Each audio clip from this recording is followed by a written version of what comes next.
Good morning to all of you. Welcome back to my channel. अगर आपने subscribe नहीं किया तो प्लीज़ सब्सक्राइब कर लीजिए ताकि आपको आने वाले टाइम पे नोटिफिकेशन मिलते रहें। आज फिर मैंने द हिंदू न्यूज़पेपर से एक आर्टिकल लिया है जो कि एग्जाम पर्सपेक्टिव से बेनिफिशियल है। स्पोकन इंग्लिश के लिए आपको यहाँ से बहुत सारा कंटेंट मिल जाएगा। इस न्यूज़पेपर की पीडीएफ आपको मिलेगी टेलीग्राम चैनल पे। टेलीग्राम चैनल का नाम है यूपीएससी फोरम। अगर आप यहाँ से पीडीएफ डाउनलोड कर पा लें तो let me know in the comment section. नहीं कर पा रहे हैं तब भी मुझे बताइए, आपको अल्टरनेट ऑप्शन मैं प्रोवाइड करा दूंगा। तो चैनल का नाम है द यूपीएससी फोरम। तो यहाँ पे बात हो रही है पीरियोडिक रीसेट। पीरियोडिक मतलब एक फिक्स्ड पीरियड में रीसेट कर देना। मतलब सेट क्या होता है, किसी चीज़ को फिक्स कर देना, रीसेट दोबारा से रीसेट कर देना, दोबारा से उसको सेट कर देना। India needs to engage with ASEAN. जो कंटेंट उधर लिखा हुआ है ना, एज इट इज मैंने यहाँ पे लिख दिया ताकि क्लैरिटी नहीं है वहाँ पे, आपको अच्छे से दिख सके। तो यहाँ पे बात हो रही है इंडिया नीड्स, इंडिया को जरूरत है टू एंगेज। एंगेज होता है किसी साथ, मतलब किसी चीज में संलीन होना, लगना, विद आसियान। तो इंडिया को जरूरत है, वर्ब की फर्स्ट फॉर्म के साथ ऐसे लगा है, इंडिया को जरूरत है एंगेज होने की विद आसियान। आसियान की फुल फॉर्म है association of the south east Asian nation. South east जो साउथ के ईस्ट में है, Asian nation. Consistently on the trade and security. Consistently या परसिस्टेंटली इसके सिनोनिम्स होते हैं लगातार, मतलब जो सस्टेन करे। On trade and security, prime minister Narendra Modi's visit to Brunei and Singapore. तो ब्रुनई जो बंदर से एरिया बास जिसकी कैपिटल है, सिंगापुर कैपिटल है। तो यहाँ पे लास्ट विजिट किए थे उन्होंने। वाज ये था पार्ट ऑफ ए डेलिब्रेट मतलब जानबूझकर काम किया हुआ फोकस करना, केंद्र करना ऑन इंडियाज एक्टिस्ट पॉलिसी। तो जानबूझकर इंडिया के जो एक्टिस्ट पॉलिसी पे डेलिब्रेट ये विजिट हुआ है ब्रुनई और सिंगापुर में। आपको पता है 2014 में जब first time Modi ji PM बने थे तब ये एक्टिस्ट पॉलिसी आई थी। उससे पहले 1992 में वीपी सिंह की गवर्नमेंट थी, तब लोकिस्ट पॉलिसी थी बाय द गवर्नमेंट। लोकिस्ट मतलब जो ईस्टर्न साइड में हमारी कंट्री उनकी तरफ देखना। अब एक्टिस्ट है मतलब उनके साथ एंगेजमेंट होना by the government in its third tenure. अभी तीसरा काल चल रहा है ना, टेन्योर होता है काल, समय। तो तीसरा टेन्योर चल रहा है मोदी जी का, 2014 में ही सिलेक्ट हुई थी। नोट सिंस जब पर्टिकुलर डेट आती है तब यूज होते हैं, नहीं तो फोर क्या होता है, 2 आवर्स ऐसे बोलते हैं। बट कोई पर्टिकुलर डेट आ जाती है, ईयर आ जाता है तो तब सिंस यूज होता है। तो नोट सिंस मतलब जब से नहीं, 2018 when ASEAN leaders were in India for a summit. तो आसियान लीडर कब थे, यहाँ पे थे इंडिया में समिट के लिए, सम्मेलन के लिए, रिपब्लिक डे परेड पे।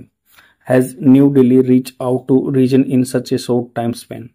तो ये कह रहे हैं has New Delhi reach out पहुंच गया है रीजन में, इस एरिया में, क्षेत्र में, इन ए सच शॉर्ट टाइम स्पेन में। क्योंकि अभी 2018 में तो वो यहाँ लीडर थे समिट के लिए, रिपब्लिक डे परेड पे थे, और न्यू दिल्ली रीच आउट हो गया रीजन में in short time span. He is expected to travel to Laos Cambodia, ये आसपास में है। तो Laos for the ASEAN India summit, तो लाओस के साथ भी समिट होगी। The Philippines and Indonesia later this year, इस साल में फिलीपींस भी जाएंगे और इंडोनेशिया भी जाएंगे। इंडोनेशिया की कैपिटल जकार्ता होती है, फिलीपींस की न्योम्पे होती है, और ये लाओस की अब मुझे बताएंगे कमेंट सेक्शन में कि लाओस की कैपिटल क्या है। तो लेटर दिस ईयर, इस साल में, in addition New Delhi has laid out the red carpet for the prime minister of Vietnam and Malaysia.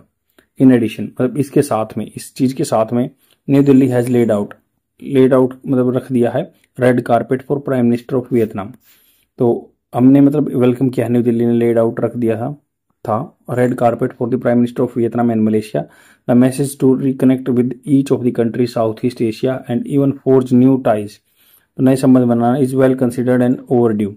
Well considered माना गया है या ओवर ड्यू है, मतलब ये पहले से ही ड्यू था, अब ज्यादा टाइम हो गया इसके साथ रिलेशन के लिए साउथ ईस्ट एशिया में। Mister Modi visit was the first bilateral visit. Mister Modi की जो विजिट है वाज थी पहली बायलैटरल में, दो पक्षों के साथ विजिट यात्रा थी by an Indian prime minister के। दिस नेग्लेक्ट ऑफ टाइज मतलब जो ये अनदेखा किया जा रहा है संबंधों का with a country as a strategical ties, इसकी रणनीतिक रूप से संबंध है with US and trade ties with China, ये ट्रेड टाइज है चाइना के साथ। Is situated in the middle of ASEAN is telling. तो ये आसियान कंट्री के बीच में middle, while India trade with ASEAN region has doubled in the past decade. पिछले 10 साल में डबल हो गया हमारा यहाँ पे trade relationship. India has actually decline with Brunei, तो इट हैज, यह जो ट्रेड रिलेशनशिप था ब्रुनई के साथ डिक्लाइन हो चुका था। विद इंडिया रैंपिंग अप बढ़ाना it's oil imports from Russia since 2022। यहाँ से हम क्या ब्रुनई से नेचुरल गैस लेते हैं, बट ऑयल इंपोर्ट्स हमारा रशिया से बढ़ गया था, तो ये ब्रुनई के साथ हमने नेग्लेक्ट कर दिया था relationship. The two sides do not have a strategical partnership, दोनों साइड है ना, इनके पास स्ट्रेटेजिकल पार्टनरशिप नहीं है। ऑल्दो यद्यपि the leaders discuss defence and Jio strategical issue, तो उन्होंने कहा यद्यपि जो लीडर्स है ना डिस्कस किया उन्होंने डिफेंस को या जियो अर्थ को लेकर स्ट्रेटेजिक रणनीति issues. And mister Modi took a wild jab at China. Wild मतलब जो बिल्कुल ढका हुआ, थोड़ा सा डिसगाइज, जैब मतलब एक किसी चीज की बुराई करना, निंदा करना, तो उन्होंने मिस्टर मोदी ने एक लिया है भाई जैब चाइना पे कंटैक्ट किया है। The two sides renewed their space cooperation, space के अंदर कोऑपरेशन बढ़ाया, सहयोग बढ़ाया। विच हिंजिस जो कि लटका हुआ है on Brunei hosting and ISRO station. Brunei क्या है, मेजबानी करेगा इसरो स्टेशन की, इंडियन सैटेलाइट रिसर्च ऑर्गेनाइजेशन जो है। And it remains to be seen, यह मतलब देखना बाकी है whether other discussion on trade investment and energy cooperation will bear fruit, क्या ये रिजल्ट लेके आएंगे या अच्छा कोई फल लेके आएंगे। इन सिंगापुर स्पॉटलाइट, स्पॉटलाइट मतलब क्या होता है कि ये फोकस में लाइट में है। During mister Modi visit was on semiconductor, semiconductor के बेस पे ये लाइमलाइट में थी चीजें। Given that Singapore is a major, given मतलब देखते हुए, तो ये कह रहे हैं कि given that Singapore is a major player in the all parts of the electronic supply chain, तो सिंगापुर क्या है, मेजर प्लेयर रहा है हर पार्ट में इलेक्ट्रॉनिक सप्लाई चेन में। As India six more technical expertise, India चाहता है, खोजता है, मांगता है more technically expertise and investment in rare earth and chip making, and Singapore seeks to defray some of the growing land and labour cost of its semiconductor industry. तो India को interest है technical expertise में और Singapore को चाहिए उसकी जगह, क्योंकि डिफरे मतलब अलग अलग जगह में रखना चाहता है, डिफरे मतलब अलग अलग जगह में रखना चाहता है उसको, लैंड के लिए, लेबर के लिए, सेमीकंडक्टर के लिए। The two could make a perfect fit, दोनों क्या है परफेक्ट फिट बना सकते हैं, परफेक्ट काम कर सकते हैं। Also D risking the process, और जो जोखिम है ना उसको डी रिस्क कर सकते हैं from US China Taiwan tension. American protectionist, जो अमेरिकन में प्रोटेक्शनिस्ट पॉलिसीज होती है अपने आप को संरक्षण करने की, चाइनीज प्रीडेटरी प्रैक्टिस, या चाइना जो एज ए आक्रामक शिकारी की तरह अपने डेप ट्रैप पॉलिसी अपनाता है। This could also correct the drop in the Singapore FDI levels into India, Singapore के जो फॉरेन डायरेक्ट इन्वेस्टमेंट है कम हुए हैं, तो ये इस चीज को ठीक कर सकता है अगर यहाँ के रिलेशन सेमीकंडक्टर में ज्यादा इन्वॉल्व होंगे तो।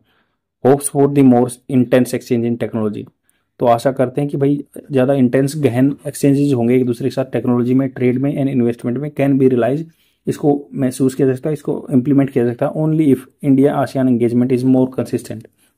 इंडिया और आसियान कंट्री की एंगेजमेंट रहेगी कंसिस्टेंट, लगातार बनी रहेगी। इंडिया का जो एग्जिट है from ASEAN led RCEP, regional cooperative economic partnership, जिसमें ये 10 तो आसियान कंट्री हैं, 5 और थे, एक इंडिया था, इंडिया इसमें एग्जिट हो गया था। इन 2019 वाज ए ब्लो, मतलब एक झटका था, and cuts India out of the large regional FTA, जो रीजनल लेवल पे फ्री ट्रेड एग्रीमेंट है उससे इंडिया कट ऑफ हो गया था, आउट हो गया था। While New Delhi has refuse to revise the decision despite ASEAN entreaties. Entreaties क्या होता है, संधियां, तो बहुत सारी संधियां हुई हैं आपस में, फिर भी आसियान के साथ हमारी संधि है, बट हम आरसीईपी में अपना इन्वॉल्वमेंट दिखाना नहीं चाहते। It must update in the 2019 all India जो ट्रेड इन्वेस्टमेंट गारंटी एग्रीमेंट है, तो इसको 2009 में जो all India trade investment guarantee agreement हुआ था, इसको अपडेट करना होगा। 2005 का जो सीका है, comprehensive economic cooperation agreement with Singapore, ये सेका जो है उसको और आसियान के साथ जो एग्रीमेंट है वो दोनों रिवाइव करने होंगे। इंडिया का जो कमिटमेंट है, वादा है आसियान की सेंट्रलिटी, कि आसियान को ही सेंटर लेके चलें अपने ट्रेड रिलेशनशिप में। ऑल स्ट्रेटेजिक इशू, जो भी रणनीतिक इशू है in the Indo Pacific has been warmly received. Warmly मतलब सबने वेलकम किया, इसका वार्मली रिसीव किया गया, but it needs to coordinate more closely on the geopolitical issue. But इस कंट्रीज को क्या है, कोऑर्डिनेट करना पड़ेगा, सहयोग देना होगा मोर क्लोजली, ज्यादा पास से क्लोजली जियोपॉलिटिकल इशू को, इंक्लूडिंग म्यांमार के साथ, या साउथ चाइना सी में, या क्वाड एंगेजमेंट। क्वाड जैसे क्या था, यूएस है, यूके है, ऑस्ट्रेलिया है एंड जापान है, ये क्वाड ग्रुप है, तो इनके साथ ज्यादा एंगेजमेंट दिखानी होगी।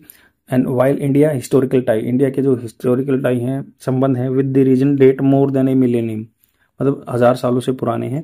एंड मॉडर्न टाइज जो अभी फिलहाल के संबंध है, नीड से पीरियोडिक रीसेट, इसको बार बार टाइम पे रीसेट करना होगा। As governments have carried out in the past, जैसे गवर्नमेंट ने पास्ट में किया लोकेस्ट पॉलिसी जो थी 1992 में वीपी सिंह गवर्नमेंट ने की थी और मोदी ने कर दी थी एक्टिस्ट पॉलिसी 2014 की। जो आई होप आपको समझ में आया होगा, सिंपल आर्टिकल है बट एग्जाम पर्सपेक्टिव से बेनिफिशियल है। शेयर जरूर कर देना अपने फ्रेंड में और डेली देखते रहो। Thank you very much, bye.